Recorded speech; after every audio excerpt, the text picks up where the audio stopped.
Yeah, take a number. I was lightning before the thunder.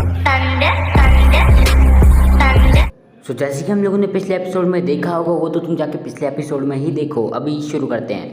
Episode की starting में हम लोगों को देखने को मिलता है वो जो बटलर होता है वो कहता है फर्स्ट राउंड के आखिर में तुम 20 लोग जाने वाले हो अब सेकंड राउंड में। और वहाँ पे जितने भी लोग होते हैं सारे के सारे बहुत ज्यादा खुश हो रहे होते हैं। उसके बाद जो हमारा बेंचिंग होता है वो हमारे जी को बोलता है हमने इसे आखिर सेफली कर दिखाया जी, और सारा का सारा श्रेय तुम्हें जाता है, तुम्हारे वजह से मैं यहाँ तक आ पाया। लेकिन जो हमारा बेंचिंग होता है वो हमारे जी को देखता कि वो बहुत ज्यादा गुस्से में लग रहा है या फिर कुछ अलग ही लग रहा है, तो वो कहता है बेंग जी क्या तुम ठीक हो।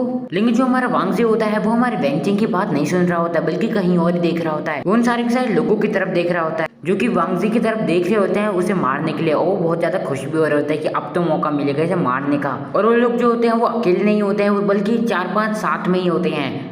और उसके बाद जो हमारा वांग जी होता है वो अपनी जो जैकेट टाइप चीज उसने पहनी होती है वो निकाल रहा होता है, और उस जैकेट को नीचे जमीन पे फेंकने के बाद और एक तरह से वो वांग जी जो होता है उसके बाद उन्हें एक तरह से अपनी तरफ कहता है कि आ जाओ जितना दम है दिखा दो अपना, एक तरह से उन्हें भड़का रहा होता है। और लेकिन जो हमारा बेंचिंग होता है वो कह रहा होता है वांग जी आखिर तुम ये क्या कर रहे हो। और जो वांगचिंग होता है वो हमारे वांग जी से बोलता है हम यहाँ से जल्दी निकलने वाले हैं तो तुम्हें कोई जरूरत नहीं है ऐसे उनको घूरने की। और उसके बाद जो वांग जी होता है वो कहता है उन्होंने मेरे को पहले टारगेट किया। लेकिन जो वांगचिंग होता है वो डर रहा होता है वो उसे मना कर ही रहा होता है। लेकिन जो हमारा वांग जी होता है वो कहता है तुम समझ नहीं रहे हो आखिर वांगचिंग वो लोग अब एक टीम बन चुके हैं, हम 20 लोगों में से वो जो लोग हैं वो एक दूसरे को अब अच्छी तरह से जान चुके हैं और वैसे अब वो एक टीम बन चुके हैं। हाँ कुछ ऐसे और भी लोग हैं जो कि अभी भी अकेले ही हैं, मतलब उनकी कोई टीम नहीं है पर मैं उन्हें बाद में देख लूंगा, पर उनके पास वेपन्स है और वो ये भी जानते हैं कि रूल्स क्या है। जब मैंने इंटरनेट पे सर्च किया इस बारे में और तब मुझे पता चला ये सब बस एक अफवाह है कि जब कोई बंदा एक डिपेंडेंट बन जाता है वो लोग अपनी फैमिली की सपोर्ट करते हैं उनकी ग्रोथ में, और वो लोग हेल्प करते हैं अपने ज़्यादा से ज़्यादा फैमिली मेंबर्स की ताकि वो यहाँ तक इस सिलेक्शन में पहुँच पाए वो टॉप में वो भी, एंड और भी बहुत सारी चीजें हैं। वैसे उसको जो वांगचिंग होता है वो बोलता है वो वैसे भी हमारे साथ कुछ भी नहीं करेंगे। उसके बाद जो वांग जी है वो कहता है जरा उनकी आंखों में तो देखो, लगता है तुमने उनकी आंखों में नहीं देखा। फर्क नहीं पड़ता है कि क्या होगा ट्रायल सेकंड राउंड में, और जैसे ही वो राउंड शुरू होगा वो लोग एक फॉर्म ले लेंगे एक टीम की तरह ताकि वो हमारे पे अटैक कर सके, और चाहे कुछ भी हो जाए सबसे पहले वो मेरे को ही एलिमिनेट करेंगे। और उसको जो वांगचिंग होता है वो कहता है ऐसे तो हमें पहले ही मतलब राउंड 2 के शुरू होने से पहले ही हार मान लेनी चाहिए। लेकिन खतरनाक गुंडों में से एक बंदा बोलता है अब बहुत लेट हो चुका है बच्चे, आखिर तेरी हिम्मत कैसे हुई मेरे को इंसल्ट करने की, बस एक बार मैं डिपेंडेंट तो बन जाऊं उसके बाद तो लोगों को मारना बस एक छोटी सी चीज रह जाएगी मेरे लिए, और हम जैसे डिपेंडेंट के कैंडिडेट के सामने तो तुम बस एक ह्यूमन हो। और जो मोटू सा आदमी होता है वो ये भी कहता है ये तो डिफरेंट है हमारे लिए, हमारे पास फैमिली मेंबर्स है जो कि पहले ही डिपेंडेंट्स बन चुके हैं, हम पहले से ही एक ऐसी फैमिली में बॉर्न हुए थे जो कि बहुत ज़्यादा अलग है, हमारे को एडवांस एजुकेशन मिली है वैम्पायर्स के बारे में, और जब हम यंग थे तब तो हम पहले से ही प्रिपेयर हो चुके थे एक डिपेंडेंट बनने के लिए, तो आखिर तुम्हारे जैसा एक लो ग्रेड का ह्यूमन कैसे कंपेयर कर सकता है हमसे। और उसके बाद जो जी होता है वो कहता है ओह अच्छा ऐसा है क्या, तो इसीलिए तुम लोग एक दूसरे को मारे जाते हो वो भी बिना आग झपकाए। और उसके बाद जो हमारा जी होता है वो हमारी वांगचिंग को कहता है आखिर मैंने तुम्हें क्या बताया था वांगचिंग, ये लोग शुरुआत से ही ह्यूमन फॉर्म को नफरत करते थे उस चीज से, ये लोग कभी ह्यूमन बनना ही नहीं चाहते थे और ना बने रहना चाहते हैं, और इसी कारण ये लोग अपनी ह्यूमैनिटी को खो चुके हैं और इनको कोई भी इच्छा नहीं है जीने की। और उसके बाद वो जो लोग होते हैं वो काफी ज्यादा हंसने लग जाते हैं, उनमें से एक बंदा कहता है ओ मैं तो डर गई। और उसके बाद उनमें से एक मोटू सा बंदा होता है वो कहता है तुम बोलते ऐसे रहो जैसे तुम हम सबको मार दोगे। और उसके बाद हमें वही बंदा दिखाया जाता है जिसने शुरुआत में ही किसी बंदे को चाकू मारा था, और वो बंदा बोलता है ये सब लोग बकवास हैं बिल्कुल बेकार, ये बंदा कुछ नहीं बल्कि डरपोक है बस। और वैसे हम लोगों को छोड़ के यहाँ पे कुछ ऐसे भी लोग हैं जो जानते थे पहले से कि वो वेपन्स ला सकते हैं। और उसके बाद वो जो मोटू सा बंदा होता है वो कहता है डैड तुम हम सब में से सबसे ज्यादा स्ट्रॉन्गेस्ट हो, और ये हमारी स्ट्रैटेजी थी ताकि हम 5 लोगों को इकट्ठा करें और कवर करें तुम्हें, और जिससे तुम अकेले अकेले मार सको लोगों को, और जब तुम डिपेंडेंट बन जाओगे तो प्लीज हमें मत भूलना। और उसके बाद वो जो लोग होते हैं वो कहते हैं वैसे ये सब छोड़ो जो सेकंड राउंड का जो टेस्ट है वो आखिर क्या है। और उसको जो वांग जी होता है वो कहता है फर्क नहीं पड़ता कि आखिर क्या होने वाला है सेकंड राउंड, बस हार जाना शुरुआत में ही चाहे कुछ भी हो जाए वांगचिंग। और उसका जो हमारा वांगचिंग होता है वो हमारे जी से पूछता है तो आखिर तुम्हारा क्या। और उसका जो वांग जी होता है वो हमारे वांगचिंग को बोलता है तुमने क्या सुना नहीं उन्होंने क्या कहा, वो लोग मुझे मारना चाहते हैं, फर्क नहीं पड़ता कि मैं जीतूं कि हारूं, बस मेरे को मारना चाहते हैं, और इसीलिए मैं भी लड़ूंगा जब तक मेरे से हो सका मैं तब तक लड़ूंगा आखिरी अंत तक। और उसके बाद फिर से जो हमारा वांग जी होता है वो बिल्कुल ही बैडेस्ट मोड में आ जाता है, और जो वांग जी होता है बहुत ही बुरी तरह से मतलब कह रहा होता है कम से कम मैं कुछ लोगों को तो मार नहीं सकता हूँ। और जो हमारा वांगचिंग होता है वो ये चीज देख के बिल्कुल ही डर जाता है, मतलब ऐसा बिहेवियर पहली बार उसने देखा है कभी। और जो हमारा वेंचिंग होता है वो हमारे जी से पूछता है आखिर तुम्हें असल में हुआ क्या है। और उसका जो हमारा वांगजी होता है वो कहता है असल में मेरे को बिल्कुल नहीं पता, बस मैं अपने खून को बहता हुआ फील कर पा रहा हूँ और मुझे सच में कुछ नहीं पता कि आखिर चल क्या रहा है। ऐसा लग रहा है जैसे मेरे को कोई कंट्रोल कर रहा हो, पता नहीं कैसे, लेकिन मैं अपना धीरे धीरे कंट्रोल खो रहा हूँ अपनी बॉडी से। और उसके बाद हम लोगों को बटलर को दिखाया जाता है जो कि बोल रहा होता है कि अब इस सेकंड राउंड में यहाँ पे से जितने भी लोग हैं उनमें से 17 लोग एलिमिनेट होंगे और सिर्फ 3 ही लोग जाएंगे फाइनल राउंड में, यानी कि थर्ड राउंड में।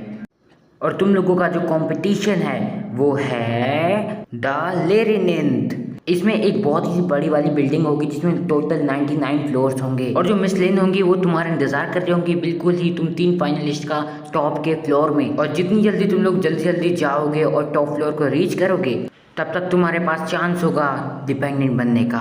और यहीं पे हमारा एपिसोड नंबर 12 खत्म हो जाता है। उसके बाद एपिसोड नंबर 13 की स्टार्टिंग में हम लोगों को दिखाया जाता है एक बहुत ही बड़ी वाली बिल्डिंग जिसको कहा जाता है द लेरिनेंट। और इस बिल्डिंग के अंदर टोटल 99 फ्लोर्स हैं। और जो हमारा बटलर होता है वो हमें बता रहा होता है इस मैप में जितनी भी इंफॉर्मेशन दी गई है वही है लेरिनेंट की इंफॉर्मेशन। सारी की सारी 4 एलिवेटर्स और 4 सीढ़ियाँ और वो तुम्हें एक ही जगह पहुँचाएगी जो कि होगा 90 फ्लोर। और अगर तुम लोग जो है वो 99 फ्लोर तक पहुंच जाते हो जहाँ पे जो मिसलिन है उनके कमरे के लोकेशन वहीं पे है और वहाँ तक पहुँचने के लिए बस एक ही सीढ़ी है जो वहाँ पे तुम्हें ले जाएगी। और उसके बाद वो जो बटलर होता है वो सबको गुड लक कहता है और जो बाकी लोग होते हैं काफी ज्यादा खुश होते हैं। और जो वहाँ पे बटलर होता है वो कहता है चलो अब जल्दी से जल्दी अपने फ्लोर का नंबर, यानी कि जो से भी फ्लोर में तुम लोग जाना चाहते हो स्टार्टिंग के पॉइंट में वो इसमें यहाँ पे नंबर लिखो फ्लोर का। तुम लोग फर्स्ट फ्लोर से 89 फ्लोर तक चुन सकते हो कोई सा भी। और उसके बाद वो जो मोटू सा बंदा होता है वो कहता है तो मैं अपने हिसाब से स्टार्टिंग का फ्लोर का नंबर चुन सकता हूँ। और उसके बाद वो जो बटलर होता है वो ये भी बताता है अगर तुम सारे के सारे लोग फर्स्ट फ्लोर से शुरू करते हो तो तुम्हें एक बैटल भी देख करने के लिए मिलेगी और मिसलिन भी ये सारी चीजें देखना पसंद करेगी इस कॉम्पिटिशन में। और जो बटलर के बगल में एक बंदा होता है वो कहता है तो अपने अपने फ्लोर के नाम लिख दीजिए।